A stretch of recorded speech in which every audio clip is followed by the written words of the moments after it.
ओम शांति। आज है 10 जून 2026। आज के बाबा के महावाक्य हैं, मीठे बच्चे, शिव बाबा और ब्रह्मा बाबा दोनों की मत मशहूर है।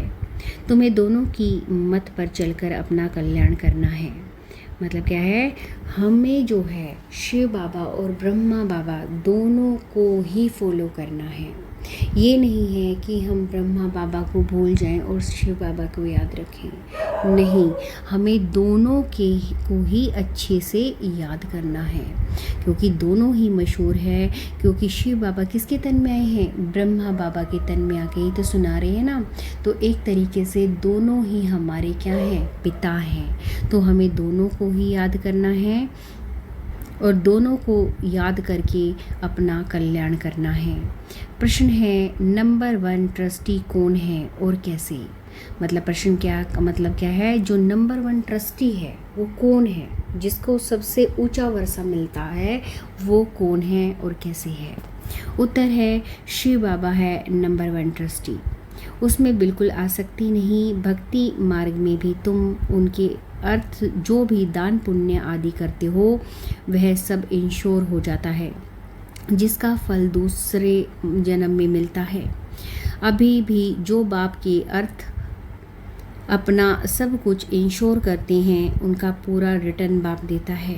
क्योंकि बाबा कहते हैं, मैं खुद तो सुख भोगता नहीं, मैं तुम्हारा लेकर क्या करूँगा। मतलब क्या हुआ, सबसे नंबर 1 ट्रस्टी कौन है? हाँ, हमारे शिव बाबा हैं। और जो अब तन मन धन से बाबा को याद करता है अपने आप को आत्मा समझकर, तो बाबा वापस में है ना, ये इंश्योरेंस के रूप में एक तरीके से पूरा रिटर्न देते हैं। बाबा कुछ छोड़ते नहीं हैं, बाबा पूरा का पूरा वर्षा देते हैं सतयुग में ऊंचा पद देकर। और बाबा कहते हैं, इस जन्म का फल तुम्हें अगले जन्म में मिलता है। और बाबा क्या कहते हैं? बाबा ये भी कहते हैं, मैं खुद कोई भी फल नहीं भोगता हूँ, कुछ भी नहीं भोगते हैं बाबा। सब कुछ जो है वो हम बच्चों को ही दे देते हैं। गीत है, दर पर आए हैं कसम लेके। कौन सा गीत है? दर पे आए हैं कसम लेके। ओम शांति। मीठे मीठे सिखलते बच्चों ने गीत सुना। बच्चे उनको कहा जाता है जो बाप के बनते हैं। बाप ने समझाया है, यह है अंतिम मरजीवा जीवन।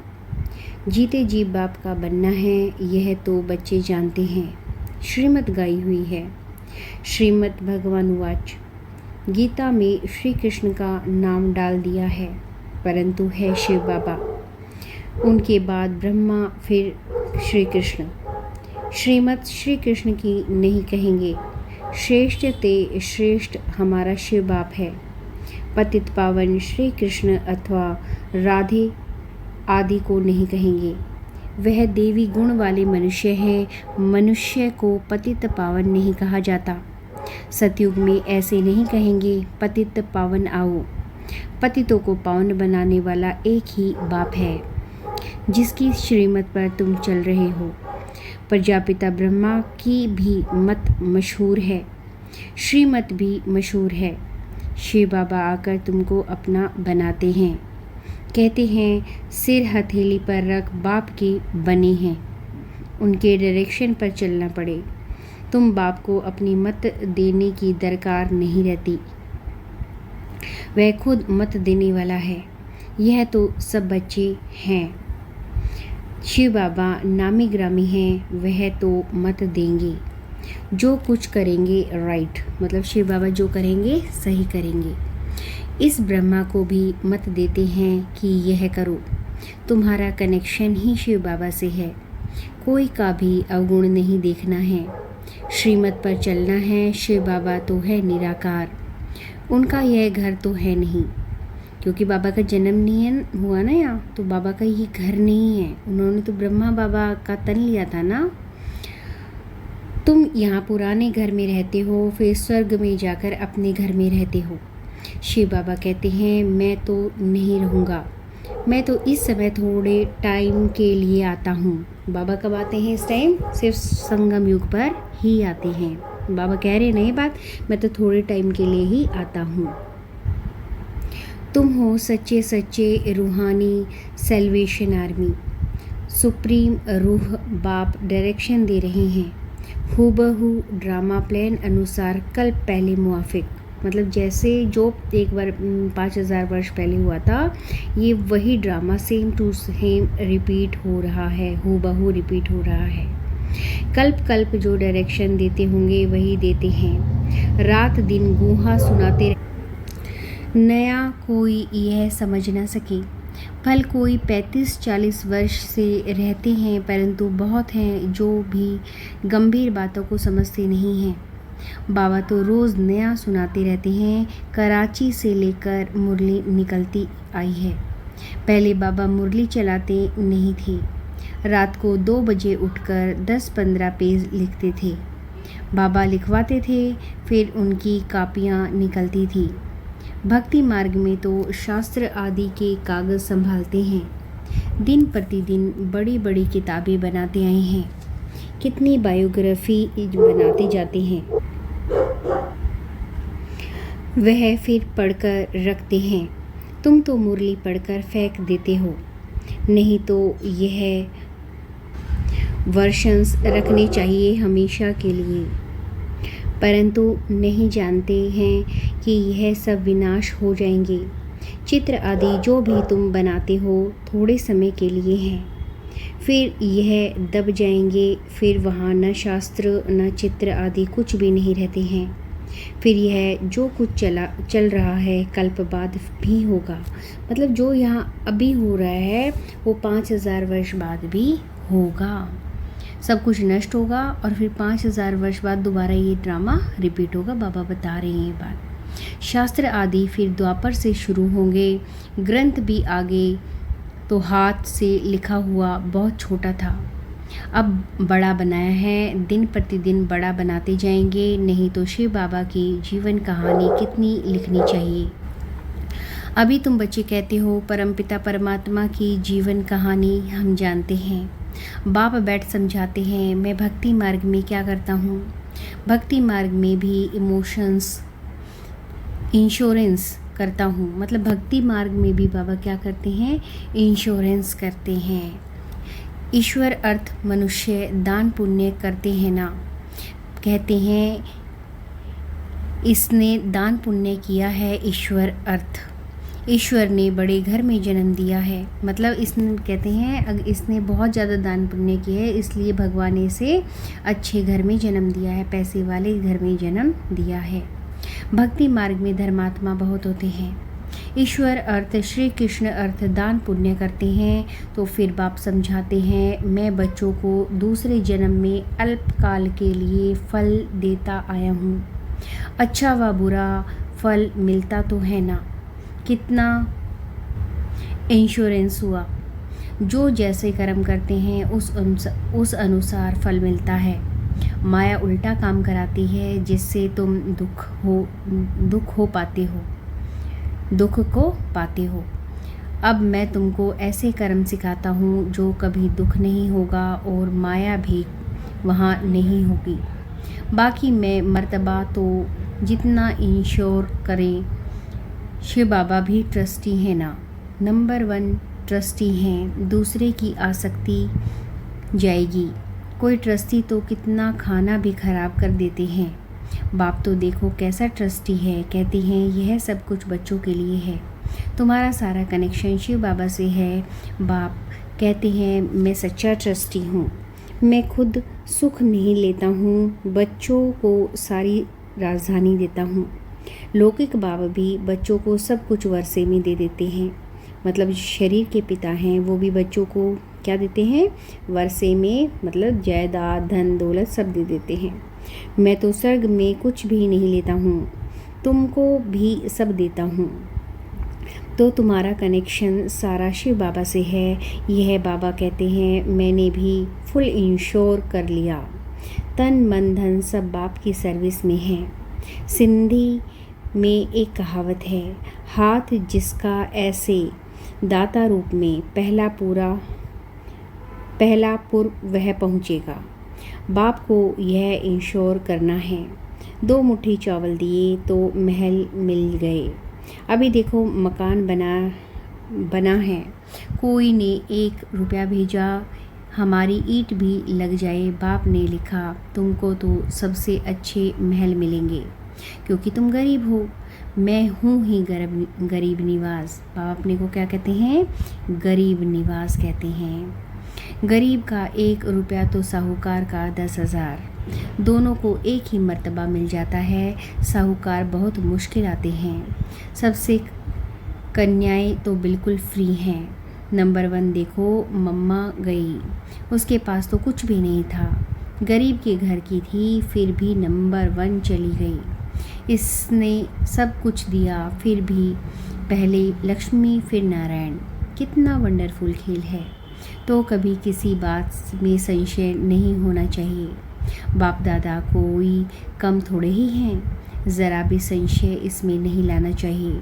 बहुत मीठा भी बनना है। कदम कदम पर श्रीमत लेनी है, नहीं तो माया बहुत नुकसान करा देती है।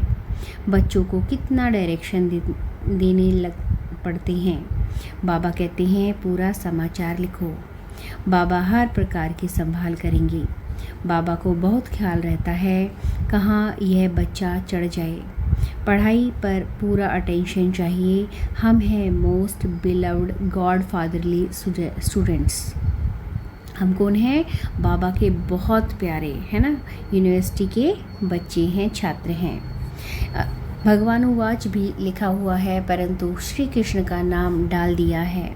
श्री कृष्ण भी सभी मनुष्य से ऊंच ठहराना। फर्स्ट प्रिंस है, श्री कृष्ण का नाम देते हैं। श्री नारायण को क्यों नहीं? श्री कृष्ण है बालक। छोटेपन में बालक सतो प्रधान होता है, फिर बचपन से युवा, फिर वृद्ध अवस्था आती है। बच्चों की महिमा करते हैं क्योंकि पवित्र है ना। बालक ब्रह्म ज्ञानी समान कहते हैं। मतलब बालक को क्या कहते हैं? छोटे बच्चे को क्या कहते हैं? ब्रह्म ज्ञानी समान कहते हैं, भगवान के समान कहते हैं ना। छोटे बच्चे को कहते हैं ना, बहुत बार हम भी कहते हैं भगवान का रूप होता है बच्चा। बच्चे से कोई पाप नहीं होता है, तो श्री कृष्ण भी छोटा बच्चा होने के कारण उनका बर्थडे मनाते हैं। फिर भी श्री कृष्ण को द्वापर में दिखा दिया है। यह सब बाप बैठ समझाते हैं। सिवाय तुम ब्राह्मणों के दुनिया में ऐसा कोई नहीं होगा जिसे यह सब बातें पता हों। ब्राह्मण है उत्तम। तुम ब्राह्मण हो, ईश्वरीय संतान। सतयुग में ईश्वरीय संतान नहीं कहेंगे। ईश्वर से ज़रूर स्वर्ग की प्राप्ति होगी। यह है तुम्हारा अति दुर्लभ अमूल्य जीवन। सबका तो हो नहीं सकता। यह ड्रामा ऐसा बना हुआ है, कल्प पहले जिन्होंने पढ़ा वह पढ़ रहे हैं। भगवान ने ज़रूर भगवान भगवती पैदा किए, परंतु भगवान भगवती कह नहीं सकते। God is one. निराकार की महिमा है, साकार की थोड़ी ही महिमा होती है। इन लक्ष्मी नारायण को निराकार ने ऐसा बनाया। अब राजयोग सीख रहे हैं। राजाई स्थापन हुई तो उस समय विनाश भी हुआ। बाप ज़रूर स्वर्ग का वर्षा देंगे। अब तो है संगम की बात। शिव बाबा आते हैं तब खेल पूरा होता है। फिर श्री कृष्ण का जन्म होता है। मनुष्य तो बेचारे मूंझ गए हैं। तब तो बाप आकर समझाते हैं। परमपिता परमात्मा ब्रह्मा द्वारा सब शास्त्रों का सार बताते हैं। अभी तुम जैसे मास्टर नॉलेजफुल हो गए हो। आत्मा की ही महिमा है। ज्ञान का सागर, आनंद का सागर, ब्लिसफुल, यह बाप की महिमा है। बाप कहते हैं यह भारत तो सबसे बड़ा तीर्थ स्थान है, परंतु श्री कृष्ण का नाम डालने से सारी महिमा गुम कर दी है। नहीं तो सभी शिव के मंदिर में फूल चढ़ाते। सबका सदगति दाता एक है। आधा कल्प तुम प्रारब्ध भोग फिर नीचे आते हो। सबको तमोप्रधान बनना ही है। अब बाप कहते हैं तुम बच्चों के लिए नई दुनिया स्थापन कर रहा हूँ। उसमें खुद नहीं आता। सब कुछ तुम बच्चों के लिए है। साफ बात है। मनुष्य तो अपने लिए करते हैं, फिर कहते हैं कि हम निष्काम करते हैं, परंतु निष्काम तो कोई कर ना सके। हर चीज़ का फल ज़रूर मिलता है। मैं तो तुम बच्चों को अविनाशी ज्ञान रतन देता हूँ। तुम्हारे लिए ही वैकुंठ लाया हूँ। बच्चों को सावर्निटी का सोविनियर देते हैं तो वह लेने लिए ऐसा लायक बनना चाहिए। स्वर्ग का मालिक बनना है, हथेली पर बहिश्त मिलता है। सेकंड में जीवन मुक्ति अथवा सेकंड में बादशाही। दिव्य दृष्टि दाता शिव बाबा हैं, सेकंड में वैकुंठ में ले जाते हैं। इस बाबा के हाथ में कुछ भी चाबी नहीं है। बाप कहते हैं मैं तुम बच्चों को राजाई देता हूँ, मैं नहीं करता हूँ। फिर जब तुम भक्ति मार्ग में जाएंगे तब तुमको दिव्य दृष्टि से बहलाना पड़ेगा। कितना अच्छी रीति समझाते हैं। ऐसा बाबा कल्प के संगम युगे एक ही बार आते हैं। बनी बनाई बन रही, अब कुछ बनानी नहीं। तो कुछ होता है, ड्रामा में नूद है, उसको साक्षी हो देखो। बाबा बहुत अच्छी रीति समझाते हैं। बच्चे, मैं तुम्हारा इंश्योरेंस मैग्नेट हूँ, तुम्हारी एक पाई भी नहीं गवाता हूँ। मतलब बाबा जो है हम जितना बाबा को याद करते हैं, जितने बाबा के नाम की कमाई करते हैं, तो बाबा कहते हैं मैं इंश्योरेंस मैग्नेट हूँ। तुम्हारी एक जो पाई है, तुम थोड़ा सा भी बाबा को याद करते हो, मैं उसका भी पूरा वर्षा तुम्हें देता हूँ। मतलब थोड़ा सा भी व्यर्थ नहीं होने देते बाबा हमारा कोई भी वर्षा। बाबा की याद में रहने से बाबा हमें फुल वर्षा देते हैं। कोड़ी से तुमको हीरे तुल्य बनाता हूँ, यह सब शिव बाबा करते हैं। इसके द्वारा करण का रावणहार हैं। निराकार निरहंकारी वह है। गॉड फादर कैसे बैठ पढ़ाते हैं, ऐसे नहीं कहते चरणों में पढ़ो। बाप ओबीडियंट सर्वेंट है, मतलब बाबा क्या है, आज्ञाकारी सर्वेंट है। बाप कहते हैं जिसको मालिक बनाया वह सुख भोग भोग कर अभी दुखी हुए हैं। सुख भी बहुत मिलता है, इतना सुख कोई धर्म को नहीं मिलता। ऐसे नहीं कह सकते कि भारतवासियों को क्यों औरों ने क्या किया, अरे इतने ढेर मनुष्य हैं, सब तो नहीं आ सकते हैं। यह ड्रामा बना हुआ है। भारत में ही आदि सनातन देवी देवता धर्म था। भगवान ने आकर सहज राजयोग सिखाया था। बाप कहते हैं मैं फिर से आया हुआ हूँ, तुम भी जानते हो 84 जन्मों का पाठ बजाया, अब फिर से हम घर जाते हैं। यह बहुत पुराना चोला हो गया है, सर्प का मिसाल। सन्यासी लोग फिर कहते हैं आत्मा सो परमात्मा में लीन हो जाती है। ऐसी अवस्था में रहते रहते फिर शरीर छोड़ देते हैं, परंतु ब्रह्मा में लीन तो कोई होता नहीं है। उसमें भी कोई बहुत तीखे होते हैं, शांति में बैठकर शरीर छोड़ चले जाते हैं तो उनका वायुमंडल में 2-3 दिन तक सन्नाटा हो जाता है। तो तुम जानते हो कि यह पुराना शरीर छोड़ बाबा के पास जाते हैं। ब्रह्मा तो बाबा नहीं, यह उन विचारों का भ्रम है। अच्छा, मीठी मीठी सी किलते बच्चों प्रति माता पिता बाप दादा का याद प्यार और गुड मॉर्निंग। रूहानी बाप की रूहानी बच्चों को नमस्ते, रूहानी बच्चों की रूहानी बाप दादा को नमस्ते। शुक्रिया बाबा, शुक्रिया। धारणा के लिए मुख्य सार है, नंबर 1, इस ड्रामा की हर सीन साक्षी होकर देखना है, क्योंकि बनी बनाई बन रही। कभी किसी बात में संशय नहीं उठाना है। मतलब क्या है, जो ये ड्रामा है 5000 वर्ष का, इसको हमें बस देखना है साक्षी होकर, है ना। क्योंकि बाबा कह रहे बनी बनाई बन रही। ये जो है ड्रामा पहले भी हो चुका है, अब दोबारा हो रहा है, इसलिए भी कह रहे ना बाबा बनी बनाई बन रही। कभी भी किसी बात पे हमें मतलब क्वेश्चन मार्क नहीं उठाना है कि मेरे साथ क्यों हो गया, क्या हो गया, क्योंकि जो भी कुछ हो रहा है ये हूबहू पहले हो चुका है 5000 वर्ष पहले। ये दोबारा रिपीट होता है ना। और हर 5000 वर्ष बाद रिपीट होता ही रहता है। नंबर 2, बाप इंश्योरेंस मैग्नेट है, इसलिए तन मन धन बाप की सर्विस में सफल कर अपना भविष्य बनाना है।